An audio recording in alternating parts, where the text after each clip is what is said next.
আসসালামু আলাইকুম এভরিওয়ান, কেমন আছেন সবাই? আশা করি আল্লাহ তাআলার অশেষ রহমতে সবাই খুব ভালো আছেন। আলহামদুলিল্লাহ, আমিও ভালো আছি। স্বরাজ কিচেনের সবাইকে আরও একবার ওয়েলকাম করছি নতুন একটি রেসিপি দেখার জন্য।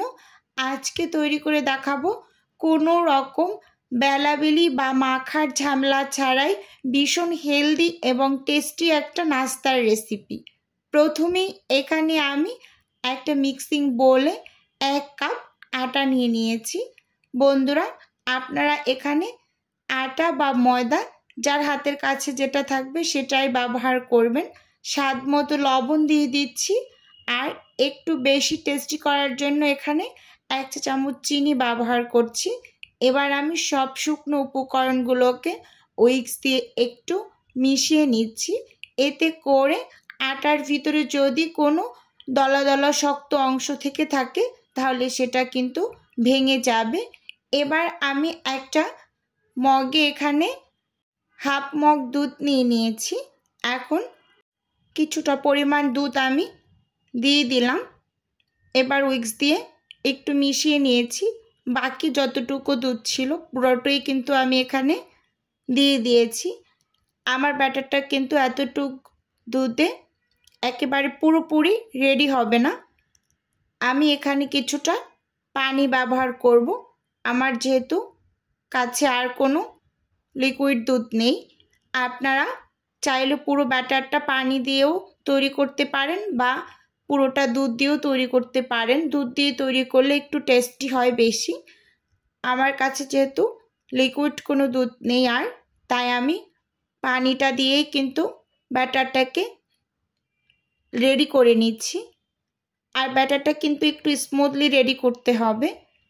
ব্যাটারের ভিতরে কোনো টাইপের গোটা গোটা বা দলা দলা অংশ যাতে না থাকে সেদিকে একটু ভালোভাবে লক্ষ্য রাখতে হবে। দেখুন, আমি কিন্তু উইক্স দিয়ে অনবরত নেড়ে চেড়ে নিচ্ছি আর একটু একটু করে পানি অ্যাড করছি। অনেক বেশি পরিমাণ কিন্তু পানি একসাথে দিয়ে দিচ্ছি না, এতে করে ব্যাটারটা অনেকটা বেশি পাতলা হয়ে যেতে পারে। তাই অল্প অল্প করে অ্যাড করে এই যে ব্যাটারটাকে কিন্তু রেডি করে নিচ্ছি। এই যে আপনাদের কিন্তু ঘনত্বটা আমি দেখিয়ে দিচ্ছি, অনেকটা বেশি পাতলাও না আবার অনেকটা বেশি ঘনও না, এরকম একটা ব্যাটার কিন্তু আমি রেডি করে নিয়েছি। এবার এটাকে সাইডে রেখে এখানে আমি একটা পুর রেডি করে নেব। সেজন্য চুলোতে আমি একটা প্যান বসিয়ে দিয়েছি আর সেই সাথে চুলোটা অন করে নিয়েছি। প্যানের মাঝে আমি 2 থেকে 2.5 টেবিল চামচের মতো তেল দিয়ে দিয়েছি। এখন তেলটাকে একটু ভালোভাবে গরম করে নেব। আসলে এই নাস্তাটা তৈরি করতে খুব বেশি একটা ঝামেলা পোয়াতে হয় না, বাট খেতে কিন্তু ভীষণ ভালো লাগে। আপনারা ট্রাই করে দেখতে পারেন। তেলটা গরম হয়ে আসার পর আমি বড় সাইজের একটা পেঁয়াজ কুচি আর 2টা কাঁচামরিচ কুচি দিয়ে দিয়েছি। দিয়ে এই যে তেলের মাঝে একটু নেড়ে চেড়ে ভেজে নিয়েছি। এখন এর মাঝে আমি স্বাদ মতো একটু লবণ দিয়ে দিচ্ছি। লবণটা একটু কম করে দিয়েছি। আমি এখানে কিছুটা পরিমাণ চাট মশলা ব্যবহার করব।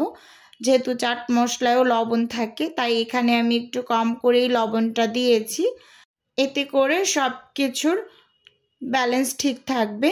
এখন আমি এখানে কালারের জন্য একটু হলুদ ব্যবহার করছি। আপনারা চাইলে স্কিপ করতে পারেন, যেহেতু এটা পুর নাস্তার ভিতরে থাকবে।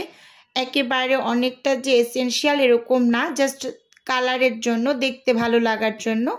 এখন দিয়ে দিচ্ছি আমি একটা গাজরের 3 ভাগের 1 ভাগ হবে এরকম, একেবারে অল্প করেই আমি একটু গ্রেটার দিয়ে কুচি করে নিয়েছি।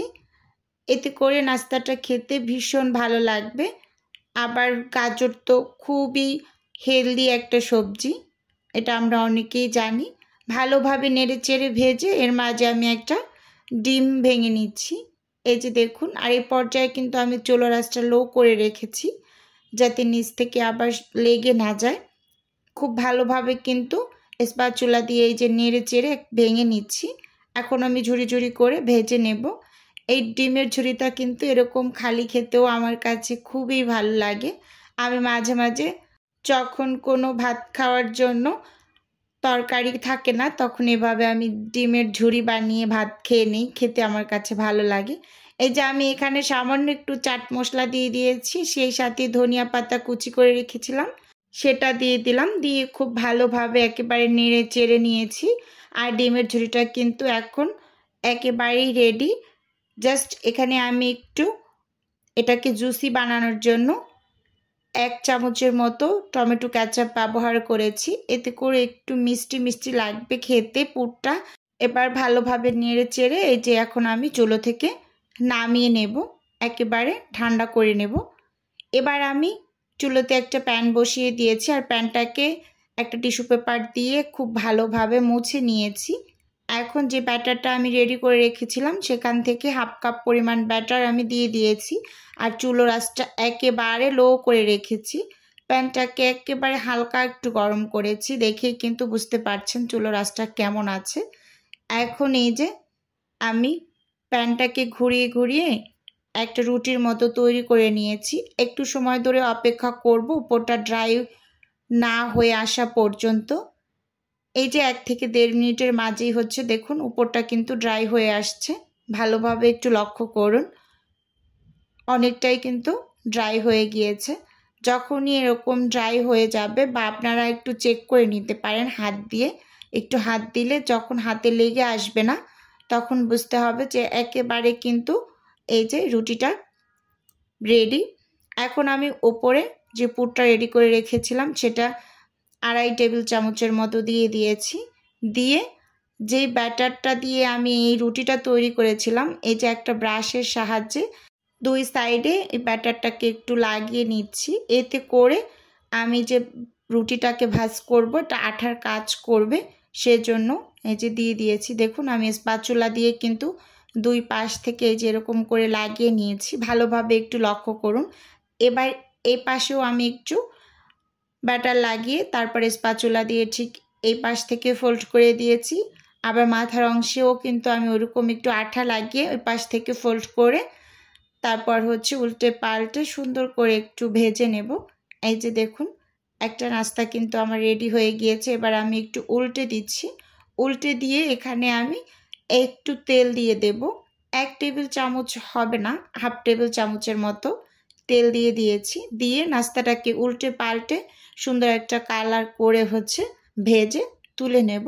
ভিডিওর এই পর্যায়ে এসে প্রতিদিনের মতো আমার প্রিয় আপু এবং ভাইদের উদ্দেশ্যে একটা অনুরোধ করছি, আমার ভিডিওর কোনো অংশ যদি আপনার কাছে একটুখানি হলেও ভালো লেগে যায় তাহলে অবশ্যই আমার চ্যানেলটি সাবস্ক্রাইব করে আমার পাশে থাকবেন, আর ভিডিওর শুরুতে একটা লাইক দিয়ে ভিডিও দেখা কন্টিনিউ করবেন। আপনার একটা লাইকেই পারে আমার এই ভিডিওটা আরও অসংখ্য মানুষের কাছে পৌঁছে দিতে, তাই অনুরোধ করে বলছি একটা লাইক দিয়ে দিবেন। আমরা অনেকটা কষ্ট করে একটা ভিডিও মেক করি, তাই সব সময় আপনাদের কাছে ছোট্ট করে একটা লাইক চেয়ে নিই যে এই লাইকটা আমাদের কাছে অত্যন্ত গুরুত্বপূর্ণ, একটা লাইক দিয়ে দেবেন প্লিজ। এই যে দেখুন বন্ধুরা এখানে কিন্তু নাস্তাটাকে আমি উল্টে পাল্টে একেবারে সুন্দর একটা কালার করে এই যে নামিয়ে নিচ্ছি। এভাবে করেই কিন্তু আমি নাস্তাগুলোকে বানিয়ে নিয়েছি। আমার 4টা নাস্তা হয়েছিল, আমি একটা হচ্ছে ছেলেকে দিয়ে দিয়েছি, আর এই যে বাকি 3টা আপনাদের একটু দেখিয়ে দিচ্ছি। দেখুন মাশাআল্লাহ কতটা সুন্দর হয়েছে, একেবারে পুরে ঠাসা, খেতে ভীষণ ভীষণ ভালো লাগে, কোনো রকম ঝামেলা নেই, ঝটপট কিন্তু আপনারা বানিয়ে নিতে পারবেন। আজকের ভিডিও বন্ধুরা এ পর্যন্তই রাখছি, দেখা হবে নতুন কোনো রেসিপিতে। আল্লাহ হাফেজ।